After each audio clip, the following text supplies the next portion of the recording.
चालू करांगे। ਤੇ ਅਲੱਗ-ਅਲੱਗ ਯੂਨਿਟਸ ਜਿਹੜੇ ਆ ਉਹ ਇਸ ਸਮੇਂ ਦੇ ਦੌਰਾਨ ਜ਼ਬਤ ਕੀਤੇ ਗਏ। ਵੱਡੀ ਮਾਤਰਾ ਦੇ ਵਿੱਚ ਡਰੱਗ ਮਨੀ ਰਿਕਵਰ ਕੀਤੀ ਹੈ, ਜਿਹਦੇ ਚ 12 ਕਰੋੜ 33 ਲੱਖ ਜਿਹੜਾ ਰੁਪਇਆ ਵਾ ਡਰੱਗ ਮਨੀ ਜਿਹੜੀ ਹੈ ਰਿਕਵਰ ਕੀਤੀ ਹੈ।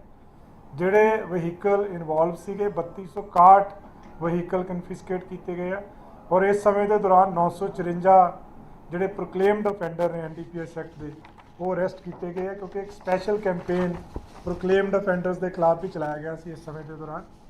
ਇਸੇ ਤਰ੍ਹਾਂ ਜਿਹੜੀਆਂ ਪਿਛਲੇ ਹਫਤੇ ਦੀਆਂ ਜਿਹੜੀਆਂ ਅਚੀਵਮੈਂਟਸ ਆ ਉਹ ਵੀ ਦੱਸਣਾ ਚਾਹਾਂਗਾ ਮੈਂ। ਪਿਛਲੇ ਹਫਤੇ ਦੇ ਵਿੱਚ 205 FIR ਦਰਜ ਕੀਤੀਆਂ ਗਈਆਂ, 297 ਅਕਿਊਜ਼ਡ ਅਰੈਸਟ ਕੀਤੇ ਗਏ ਆ ਤੇ 32 ਜਿਹੜੇ ਨੇ ਕਮਰਸ਼ੀਅਲ ਕੁਆਂਟੀਟੀ ਦੇ ਕੇਸਿਸ ਰਜਿਸਟਰ ਕੀਤੇ ਗਏ ਆ, ਜਿਹਦੇ ਚ 56 ਦੋਸ਼ੀ ਜਿਹੜੇ ਨੇ ਗ੍ਰਿਫਤਾਰ ਕੀਤੇ ਗਏ ਆ। 5.5 ਕਿਲੋ ਹੈਰੋਇਨ ਪਿਛਲੇ ਹਫਤੇ ਫੜੀ ਗਈ ਹੈ। ਇਸੇ ਤਰ੍ਹਾਂ OPM ਜਿਹੜੀ ਹੈ 11 ਕਿਲੋ OPM ਤੇ 10 ਹੋਰ POs ਜਿਹੜੇ ਨੇ ਅਰੈਸਟ ਕੀਤੇ ਗਏ ਆ।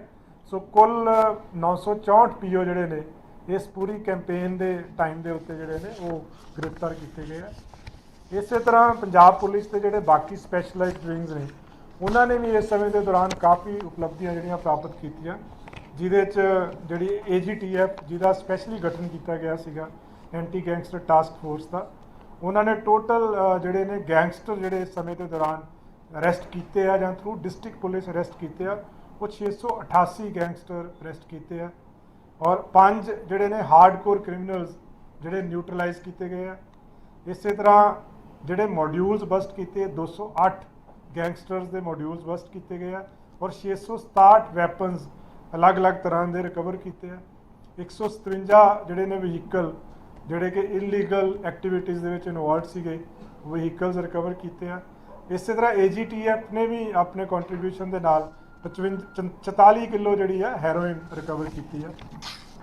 ਸਿਮਿਲਰਲੀ ਜਿਹੜਾ ਸਾਡਾ ਇੰਟਰਨਲ ਸਿਕਿਉਰਿਟੀ ਵਿੰਗ ਆ ਉਹਨਾਂ ਨੇ ਐਂਟੀ ਟੈਰੋਰਿਜ਼ਮ ਫਰੰਟ ਦੇ ਉੱਤੇ ਵੀ ਕਾਫੀ ਕੰਮ ਕੀਤਾ ਪਿਛਲੇ ਸਮੇਂ ਦੇ ਦੌਰਾਨ, ਜਿਹਦੇ 'ਚ 18 ਜਿਹੜੇ ਨੇ ਟੈਰਰਿਸਟ ਮੋਡਿਊਲਸ ਬਸਟ ਕੀਤੇ ਗਏ ਆ ਔਰ 143 ਟੈਰਰਿਸਟ ਓਬਲੀਕ ਰੈਡੀਕਲਸ ਜਿਹੜੇ ਹਾਰਡਕੋਰ ਸੀਗੇ ਜਿਹੜੇ ਕਿ ਇਲੀਗਲ ਐਕਟੀਵਿਟੀਜ਼ ਦੇ ਇਨਵੋਲਵਡ ਸੀਗੇ ਵਿੱਚ ਉਹਨਾਂ ਨੂੰ ਅਰੈਸਟ ਕੀਤਾ ਗਿਆ ਔਰ ਕਾਫੀ ਵੱਡੀ ਮਾਤਰਾ ਦੇ ਵਿੱਚ ਵੈਪਨਸ ਜਿਹਦੇ 'ਚ 31 ਰਾਈਫਲਸ, 209 ਪਿਸਟਲਸ, 5 ਟਿਫਨ IDs ਤੇ 6.78 kg ਜਿਹੜਾ ਨਾ RDX ਉਹ ਰਿਕਵਰ ਕੀਤਾ ਗਿਆ। ਡਰੋਨਸ ਜਿਹੜੇ ਨੇ ਕਨਫਿਸਕੇਟ ਕੀਤੇ ਗਏ ਨੇ 51 ਡਰੋਨਸ, ਉਹ BSF ਦੇ ਨਾਲ ਮਦਦ ਦੇ ਨਾਲ ਪੰਜਾਬ ਪੁਲਿਸ ਨੇ ਬਾਰਡਰ ਏਰੀਆ ਦੇ ਵਿੱਚ 51 ਜਿਹੜੇ ਡਰੋਨ ਨੇ ਉਹ ਕਨਫਿਸਕੇਟ ਕੀਤੇ ਆ। ਸਿਮਿਲਰਲੀ ਡਰੱਗਸ ਦੇ ਉੱਤੇ ਜਦੋਂ ਆਪਾਂ ਗੱਲ ਕਰਦੇ ਹਾਂ ਤਾਂ ਕਾਫੀ ਆਪਾਂ ਇੱਕ ਕੈਂਪੇਨ ਚਲਾਈ ਸੀਗੀ ਕਿ ਜਿਹੜੇ ਵੱਡੇ ਸਮਗਲਰਸ ਆ ਉਹਨਾਂ ਦੀਆਂ ਪ੍ਰਾਪਰਟੀਆਂ ਜ਼ਬਤ ਕੀਤੀਆਂ ਜਾਣ। ਸੋ ਇਸ ਸਮੇਂ ਦੇ ਦੌਰਾਨ ਕਾਫੀ ਵੱਡੀ ਮਾਤਰਾ ਦੇ ਵਿੱਚ ਕੰਮ ਹੋਇਆ। ਟੋਟਲ ਜਿਹੜੇ ਕੇਸਿਸ ਨੇ 66 ਐਸੇ ਕੇਸਿਸ ਆ ਜਿਹਦੇ ਵਿੱਚ ਸਮਗਲਰਸ ਦੀ ਪ੍ਰਾਪਰਟੀ ਫੋਰਫਿਟ ਕੀਤੀ ਗਈ ਹੈ। ਸੋ ਟੋਟਲ ਜਿਹੜੀ ਪ੍ਰਾਪਰਟੀ ਫੋਰਫਿਟ ਕੀਤੀ ਗਈ ਹੈ ਉਹ 26 ਕਰੋੜ 72 ਲੱਖ ਦੀ ਪ੍ਰਾਪਰਟੀ ਫੋਰਫਿਟ ਕੀਤੀ ਹੈ, ਜਿਹਦੇ ਵਿੱਚ ਸਭ ਤੋਂ ਵੱਧ ਬਰਨਾਲਾ ਜ਼ਿਲ੍ਹੇ ਦੇ ਵਿੱਚ 13 ਕੇਸਿਸ ਦੇ ਵਿੱਚ ਪ੍ਰਾਪਰਟੀ ਫੋਰਫੀਚਰ ਹੋਇਆ, ਫਾਜ਼ਿਲਕਾ ਦੇ ਵਿੱਚ 9 ਕੇਸਿਸ 'ਚ ਹੋਇਆ, ਮਲੇਰਕੋਟਲਾ 'ਚ 6 ਕੇਸਿਸ 'ਚ ਹੋਇਆ। STF ਤੇ ਤਰਨਤਾਰਨ ਜ਼ਿਲ੍ਹੇ ਨੇ ਅਲੱਗ-ਅਲੱਗ ਆਪਣੇ ਤੌਰ ਤੇ 5-5 ਕੇਸਿਸ ਦੇ ਵਿੱਚ ਜਿਹੜੀ ਆ ਪ੍ਰਾਪਰਟੀ ਫੋਰਫੀਚਰ ਕੀਤੀ ਹੈ। ਸੋ ਇਸ ਦੇ ਉੱਤੇ ਹੋਰ ਕੈਂਪੇਨ ਜਿਹੜੀ ਆ ਜਾਰੀ ਹੈ, ਕਿਉਂਕਿ NDPS ਐਕਟ ਦੇ ਵਿੱਚ ਸਪੈਸ਼ਲ ਪ੍ਰੋਵੀਜ਼ਨ ਆ ਕਿ ਜਿਹੜੇ ਵੀ ਲੋਕ ਕਮਰਸ਼ੀਅਲ ਕੁਆਂਟੀਟੀ ਦੇ ਵਿੱਚ ਇਨਵੋਲਵਡ ਨੇ ਜਾਂ ਜਿਨ੍ਹਾਂ ਨੂੰ ਕਨਵਿਕਸ਼ਨ ਹੁੰਦੀ ਆ ਉਹਨਾਂ ਦੀ ਪ੍ਰਾਪਰਟੀ ਫੋਰਫੀਚਰ ਦਾ ਕੰਪੀਟੈਂਟ ਅਥਾਰਟੀ ਤੋਂ ਅਪਰੂਵਲ ਲੈ ਕੇ ਪ੍ਰਾਪਰਟੀ ਫੋਰਫੀਚਰ ਦਾ ਪ੍ਰੋਵੀਜ਼ਨ ਆ, ਜਿਹਦੇ ਨਾਲ ਜਿਹੜੇ ਲੋਕ ਵੱਡੇ ਸਮਗਲਰ ਡਰੱਗਸ ਦੇ ਵਿੱਚ ਇਨਵੋਲਵ ਨੇ ਉਹਨਾਂ ਨੂੰ ਬਹੁਤ ਜ਼ਿਆਦਾ ਸੇਕ ਲੱਗਦਾ ਹੈ, ਇੱਕ ਤਰ੍ਹਾਂ ਦਾ ਲੱਕ ਤੋੜਨ ਵਾਲੀ ਗੱਲ ਸਾਬਤ ਹੁੰਦੀ ਆ। ਸੋ ਸਾਰੇ ਜ਼ਿਲ੍ਹੇ ਇਸ ਦੇ ਉੱਤੇ ਸਪੈਸ਼ਲ ਕੈਂਪੇਨ ਚਲਾ ਕੇ ਅੱਗੇ ਵੀ ਲੱਗੇ ਹੋਏ ਆ ਔਰ ਆਉਂਦੇ ਦਿਨਾਂ ਦੇ ਵਿੱਚ ਹੋਰ ਵੀ ਬਹੁਤ ਸਾਰੇ ਪ੍ਰਾਪਰਟੀ ਫੋਰਫੀਚਰ ਦੇ ਜਿਹੜੇ ਮਾਮਲੇ ਉਹ ਦੇਖਣ ਨੂੰ ਮਿਲਣਗੇ ਆਪਾਂ ਨੂੰ। ਸੋ ਇਹ ਡਰੱਗਸ ਦੇ ਉੱਤੇ, ਗੈਂਗਸਟਰਸ ਦੇ ਉੱਤੇ, ਟੈਰਰਿਜ਼ਮ ਦੇ ਉੱਤੇ ਜਿਸ ਤਰ੍ਹਾਂ ਪੰਜਾਬ ਪੁਲਿਸ ਕੰਮ ਕਰ ਰਹੀ ਆ, ਇਹ ਕੈਂਪੇਨ ਮਾਨਯੋਗ CM ਸਾਹਿਬ ਦੀਆਂ ਹਦਾਇਤਾਂ ਦੇ ਮੁਤਾਬਕ ਇਸੇ ਤਰ੍ਹਾਂ ਹੀ ਅਗਲੇ ਆਉਂਦੇ ਟਾਈਮ ਦੇ ਵਿੱਚ ਵੀ ਜਾਰੀ ਰਹੇਗਾ ਇਹ ਕੈਂਪੇਨ। ਸਰ ਅੱਜ ਵੀ CM ਸਾਹਿਬ ਦੀ ਮੀਟਿੰਗ ਹੋਈ ਹੈ ਨਸ਼ੇ ਨੂੰ ਲੈ ਕੇ, ਕਾਫੀ ਜਿਹੜੀ ਉਪਲਬਧੀ ਹੈ, ਹੋਰ ਵੀ ਜਿਹੜਾ NDPS ਮਾਮਲੇ 'ਚ ਵੀ ਹੋਰ ਸ਼ੋਧ ਕਰਨ ਦੀ ਜਿਹੜੀ ਗੱਲ ਹੈ ਉਹ ਕੀਤੀ ਗਈ ਹੈ। ਡਰੋਨ ਦੀ ਤੁਸੀਂ ਗੱਲ ਕੀਤੀ ਹੈ, ਕਿਸ ਤਰ੍ਹਾਂ ਕੋਆਰਡੀਨੇਸ਼ਨ ਜਿਹੜਾ ਹੋ ਰਿਹਾ ਜਿੱਦਾਂ ਪਿਛਲੇ ਦਿਨਾਂ ਦੇਖੋ ਬਹੁਤ ਅੱਛਾ ਹੈ, ਜਿਸ ਤਰ੍ਹਾਂ ਮੈਂ ਦੱਸਿਆ ਬਾਕੀ ਏਜੰਸੀਜ਼ ਦੇ ਨਾਲ BSF ਦੇ ਨਾਲ ਬੜਾ ਅੱਛਾ ਕੋਆਰਡੀਨੇਸ਼ਨ ਹੈ ਪੰਜਾਬ ਪੁਲਿਸ ਦਾ। ਅੱਜ ਮਾਨਯੋਗ ਗ੍ਰਹਿ ਮੰਤਰੀ ਜੀ ਦੇ ਨਾਲ ਇੱਕ ਵੀਡੀਓ ਕਾਨਫਰੰਸ ਹੋਈ ਸੀਗੀ ਮਾਨਯੋਗ CM ਸਾਹਿਬ ਦੀ ਤੇ ਬਾਕੀ ਆਫੀਸਰਸ ਦੀ, ਉਹਦੇ ਵਿੱਚ ਵੀ ਜਿਹੜੇ ਇਸ਼ੂਜ਼ ਪੰਜਾਬ ਨਾਲ ਰਿਲੇਟਡ ਨੇ ਉਹ ਟੇਕ ਅਪ ਕੀਤੇ ਗਏ ਆ ਔਰ ਪੰਜਾਬ ਦੇ ਵਿੱਚ ਡਰੱਗਸ ਦੇ ਅਗੇਂਸਟ ਜਿਹੜੀ ਡਰਾਈਵ ਚੱਲ ਰਹੀ ਆ ਉਹਨੂੰ ਹੋਰ ਸਟਰੈਂਥਨ ਕੀਤਾ ਜਾਊਗਾ ਆਉਂਦੇ ਦਿਨਾਂ ਦੇ ਵਿੱਚ। उन्होंने मेंशन किया ड्रोन्स मैकेनिज्म के लिए ये एंटी ड्रोन क्या मैकेनिज्म्स हैं नहीं वो अलग है जी, दैट इज़ वेरी टेक्निकल, उसमें अभी बहुत सारी डेवलपमेंट्स चल रही हैं। DSF भी वर्क कर रही है, स्टेट पुलिस हमारे लोग भी उसमें, हमने भी एक टीम बनाई है, वो भी कर रहे हैं और सेंट्रल लेवल पे भी ये चल रहा है। तो इसको बेसिकली टेक्नोलॉजी है कि उसको डिटेक्ट किया जाए और डिटेक्ट करने के बाद प्रॉपर इन्वेस्टिगेशन हो फर्दर आगे। ये 51 का जो एक साल में जो इंटरनल सिक्योरिटी विंग ने, पंजाब पुलिस ने बॉर्डर एरिया में जो कन्फिस्केट किए हैं वो 51 एक साल का है, जुलाई से लेके अब तक का। जब से हमने ये कैंपेन, ये जो स्पेशल कैंपेन हमने शुरू की थी, ये 5 जुलाई से स्टार्ट की थी, तो ये 5 जुलाई से लेके अब तक का आंकड़ा है जो 51 22 से 23 तक।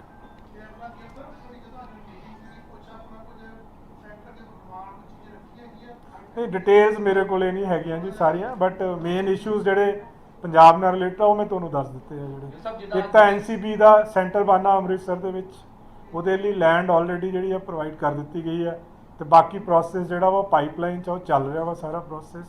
ਔਰ ਜਿੱਥੇ ਜਿੱਥੇ ਬਾਰਡਰ ਏਰੀਆ ਨੂੰ ਸਟਰੈਂਥਨ ਕਰਨ ਦੀ ਗੱਲ ਆ ਉਹ ਵੀ ਟੇਕ ਅਪ ਕੀਤਾ ਜਾ ਰਿਹਾ ਵਾ। सर एनडीपीएस एक्ट में शोध करने की बात हुई है, क्या उसको जरूरत है? ਉਹ ਉਹਦੇ ਕੁਝ ਪ੍ਰੋਵੀਜ਼ਨਸ ਆ, ਉਹ ਜੇ ਡਿਟੇਲਸ ਫਰਦਰ ਸ਼ੇਅਰ ਕਰਾਂਗੇ ਤੁਹਾਡੇ ਨਾਲ। ਸਰ ਪੰਚਾਇਤ ਦੇ ਨਾਲ ਕੋਆਰਡੀਨੇਸ਼ਨ ਕਰਨ ਦੀ ਗੱਲ ਕੀਤੀ ਗਈ ਹੈ CM ਸਾਹਿਬ ਵੱਲੋਂ, ਜੀ, ਜੀ, ਕਿ ਜੀ। ਪਿੰਡਾਂ ਦੇ ਜਿਹੜਾ ਪੰਚਾਇਤ ਉਹ ਕਿਸ ਤਰ੍ਹਾਂ ਹੁਣ ਕੋਆਰਡੀਨੇਟ ਕਰੋਗੇ, ਕੋਈ ਰਣਨੀਤੀ ਤਿਆਰ, ਕੋਈ ਰੋਡ ਮੈਪ ਤਿਆਰ ਕੀਤਾ? ਨਹੀਂ ਉਹਦਾ ਇੱਕ ਰੋਡ ਮੈਪ ਤਿਆਰ ਕਰਾਂਗੇ। ਦੇਖੋ ਸਾਰੇ SSPs ਨੂੰ, CPs ਨੂੰ ਇੱਕ ਹਦਾਇਤਾਂ ਸੀ ਕਿ ਕਮਿਊਨਿਟੀ ਨੂੰ ਇਨਵੋਲਵ ਕੀਤਾ ਜਾਵੇ ਡਰੱਗਸ ਦੇ ਵਿੱਚ, ਕਿਉਂਕਿ ਇਨਫੋਰਸਮੈਂਟ ਇੱਕ ਪਾਰਟ ਆ ਜਿਹੜਾ ਪੁਲਿਸ ਕਰਦੀ ਆ, ਜਿਹੜਾ ਆਪਾਂ ਜਿਹਦੀ ਆਪਾਂ ਗੱਲ ਕਰ ਰਹੇ ਹਾਂ ਇਨਫੋਰਸਮੈਂਟ ਆ। ਇਹਦੇ ਵਿੱਚ ਹੋਰ ਬਾਕੀ ਐਕਟੀਵਿਟੀਜ਼ ਦੀ ਵੀ ਜ਼ਰੂਰਤ ਆ, ਲੋਕਾਂ ਦੀ ਇਨਵੋਲਵਮੈਂਟ ਦੀ ਜ਼ਰੂਰਤ ਆ, ਅਵੇਅਰਨੈਸ ਦੀ ਜ਼ਰੂਰਤ ਆ।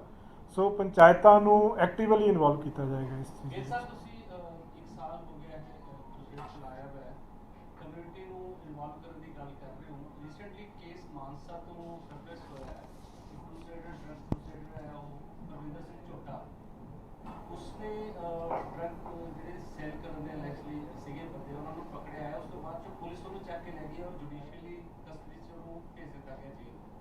ਤੇ ਇਹਦੇ ਬਾਰੇ ਥੋੜਾ ਜਿਹਾ ਚਾਨਣਾ ਮੇਰੇ ਕੋਲੇ ਨਹੀਂ, ਮੈਨੂੰ ਇਹਦੇ ਬਾਰੇ ਨਹੀਂ, ਇਹ ਤਾਂ ਲੋਕਲ ਪੁਲਿਸ ਜਿਹੜੀ ਆ ਜਾਂ SSP ਮਾਨਸਾ ਹੈ ਉਹਨਾਂ ਦੇ ਕੋਲੇ ਜ਼ਿਆਦਾ ਡਿਟੇਲ ਹੋਏਗੀ। ਜੇ ਤੁਹਾਨੂੰ ਚਾਹੀਦੀ ਆ ਡਿਟੇਲ ਲੈ ਕੇ ਸ਼ੇਅਰ ਕਰ ਦਿੱਤੀ ਜਾਊਗੀ। ਕਿਵੇਂ ਇਨਵੋਲਵ ਹੋਏਗੀ ਜਿਸ ਤਰ੍ਹਾਂ ਨਹੀਂ ਇੱਕ ਕੇਸ ਬਾਰੇ ਆਪਾਂ ਟਿੱਪਣੀ ਨਹੀਂ ਕਰ ਸਕਦੇ, ਕਿਉਂਕਿ ਜਦੋਂ ਤੱਕ ਡਿਟੇਲਸ ਪਤਾ ਨਾ ਹੋਣ ਜੀ, ਉਦੋਂ ਤੱਕ ਕਿਸੇ ਵੀ ਚੀਜ਼ ਬਾਰੇ ਟਿੱਪਣੀ ਕਰਨੀ ਇੰਪੋਸੀਬਲ ਆ। ਕਮਿਊਨਿਟੀ ਦੀ ਇਨਵੋਲਵਮੈਂਟ ਜਿਹੜੀ ਆ ਉਹ ਕਈ ਤਰ੍ਹਾਂ ਨਾਲ ਹੁੰਦੀ ਹੈ। ਜਿਸ ਤਰ੍ਹਾਂ ਹੁਣ ਬਹੁਤ ਸਾਰੇ ਜ਼ਿਲ੍ਹਿਆਂ ਦੇ ਵਿੱਚ SSPs ਨੇ ਸਪੈਸ਼ਲੀ ਸਪੋਰਟਸ ਪ੍ਰੋਗਰਾਮ ਸ਼ੁਰੂ ਕੀਤੇ ਹੋਏ ਆ। ਯੂਥ ਦੀ ਇਨਵੋਲਵਮੈਂਟ ਚਾਹੀਦੀ ਆ, ਪੰਚਾਇਤ ਦੀ ਇਨਵੋਲਵਮੈਂਟ ਚਾਹੀਦੀ ਆ। ਜਿਹੜੇ ਇੱਕ ਪਾਰਟਿਕੂਲਰ ਏਜ ਗਰੁੱਪ ਤੋਂ ਆਪਾਂ ਉਹਨੂੰ ਕੈਟਾਗਰਾਈਜ਼ ਕਰ ਸਕਦੇ ਆ, ਉਸ ਤੋਂ ਥੱਲੇ ਉਸ ਤੋਂ ਉੱਤੇ ਦੇ ਸਾਰਿਆਂ ਦੀ ਇਨਵੋਲਵਮੈਂਟ ਚਾਹੀਦੀ ਆ। ਜਿਹੜਾ ਇੱਕ ਸਪੈਸੀਫਿਕ ਕੇਸ ਆ ਉਹਦੀਆਂ ਡਿਟੇਲਸ ਜਦੋਂ ਤੱਕ ਪੂਰੀਆਂ ਪਤਾ ਨਾ ਹੋਣ ਉਹਦੇ ਬਾਰੇ ਟਿੱਪਣੀ ਨਹੀਂ ਦਿੱਤੀ ਜਾ ਸਕਦੀ। ਬਹੁਤ ਸਾਰੇ ਲੋਕਾਂ ਨੇ ਸਰ ਧਰਨਾ ਲਗਾਇਆ ਹੋਇਆ ਉੱਥੇ ਜੀ।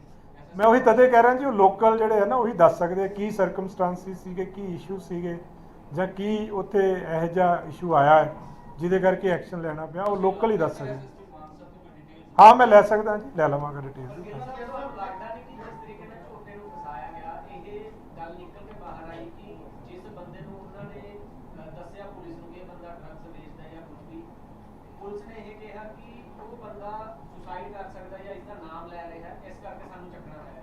ਨਹੀਂ ਮੈਂ ਜਿੱਦਾਂ ਤੁਹਾਨੂੰ ਕਿਹਾ ਜੀ, ਜਦੋਂ ਤੱਕ ਕੇਸ ਦੀਆਂ ਡਿਟੇਲਸ ਮੈਂ ਲੈ ਲਾਂਗਾ SSP ਮਾਨਸਾ ਤੋਂ, ਜੋ ਵੀ ਫੈਕਟਸ ਹੋਣਗੇ ਸ਼ੇਅਰ ਕੀਤੇ ਜਾਣਗੇ, ਕਿਉਂਕਿ ਉਹ ਆਪਣੇ ਲੈਵਲ ਤੇ ਉਹਨਾਂ ਨੇ ਜੇ ਕੋਈ ਡਿਸੀਜਨ ਲਿਆ ਹੈ ਉਹਦਾ ਕੀ ਰੈਸ਼ਨਲ ਆ ਉਹੀ ਦੱਸ ਸਕਦੇ ਆ ਉਸ ਚੀਜ਼। ਜੀ ਸਾਹਿਬ ਜਿੱਦਾਂ ਤੁਸੀਂ ਲਗਾਤਾਰ ਇਹ ਕਹਿ ਰਹੇ ਹੋ ਕਿ ਅਸੀਂ ਰਿਕਵਰੀਜ਼ ਕੀਤੀ ਹੈ, ਲੇਕਿਨ ਉਪਰੀ ਲੈਵਲ ਤੇ ਤੁਹਾਡੀ ਕੋਈ ਮੋਨੀਟਰਿੰਗ ਹੁੰਦੀ ਹੈ? ਕਿਉਂਕਿ ਕਈ ਇਲਜ਼ਾਮ ਹੁਣ ਵੀ ਲੱਗਦੇ ਆ ਰਹੇ ਹੈ ਲੋਕਾਂ ਵੱਲੋਂ, ਜਾਂ ਕਿ ਵੀ ਹਜੇ ਵੀ ਡਰੱਗਸ ਵਿਕ ਰਿਹਾ ਹੈ ਤੇ ਹੋਰ ਵੀ ਕਈ ਇਸ ਤਰ੍ਹਾਂ ਦੀ ਚੀਜ਼ਾਂ ਸਾਹਮਣੇ ਆਉਂਦੀ ਹੈ। ਉਪਰੀ ਲੈਵਲ ਤੇ ਕੋਈ ਮੋਨੀਟਰਿੰਗ ਹੁੰਦੀ ਹੈ ਸਰ ਕਿ ਜਿਹੜੀ ਵੀ ਦੇਖੋ ਸਾਡੇ ਜਿਸ ਤਰ੍ਹਾਂ ਮੈਂ ਅੱਗੇ ਵੀ ਦੱਸਿਆ, ਸਾਡਾ ਇੱਕ ਤਾਂ ਸਾਡਾ ਸਪੈਸ਼ਲ ਜਿਹੜਾ ਵਿੰਗ ਹੈ STF ਆ। STF ਲੈਵਲ ਤੇ ਤਾਂ ਅਸੀਂ ਇਸ ਲੈਵਲ ਤੱਕ ਮੋਨੀਟਰਿੰਗ ਕਰ ਰਹੇ ਹਾਂ ਕਿ ਈਵਨ ਡਰੱਗਸ ਦੇ ਕੇਸਿਸ ਦੇ ਵਿੱਚ ਕਿੰਨੀ ਰਿਕਵਰੀਜ਼ ਹੋਈਆਂ। ਪਲੱਸ ਹੁਣ ਅਸੀਂ ਜਿਹੜਾ ਨਵਾਂ ਇੱਕ ਹੋਰ ਸ਼ੁਰੂ ਕੀਤਾ ਕਿ ਡਿਫਾਲਟ ਬੇਲਸ ਕਈ ਵਾਰੀ ਹੋ ਜਾਂਦੀਆਂ, ਜਿਹਦੇ 'ਚ 90 ਦਿਨ ਦਾ ਟਾਈਮ ਹੁੰਦਾ ਜਾਂ 180 ਦਿਨ ਦਾ ਟਾਈਮ ਹੁੰਦਾ, ਜਿਹਦੇ ਵਿੱਚ ਕੋਰਟ 'ਚ ਚਲਾਨ ਪ੍ਰੈਜ਼ੈਂਟ ਕਰਨਾ ਹੁੰਦਾ ਹੈ।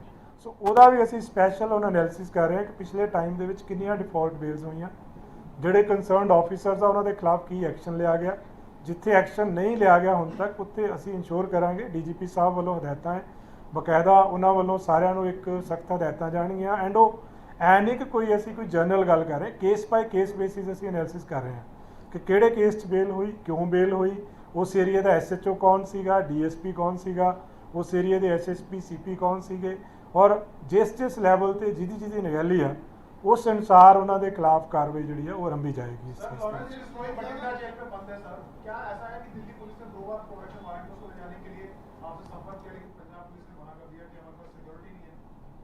नहीं, ये बारे मैनू नहीं पता जी, तो जेडे कोई इन्वेस्टिगेशन कर रहे हैं ना उस केसिस की वही दस सकते हैं तुहानू, जां प्रिजन डिपार्टमेंट दस सकते हैं।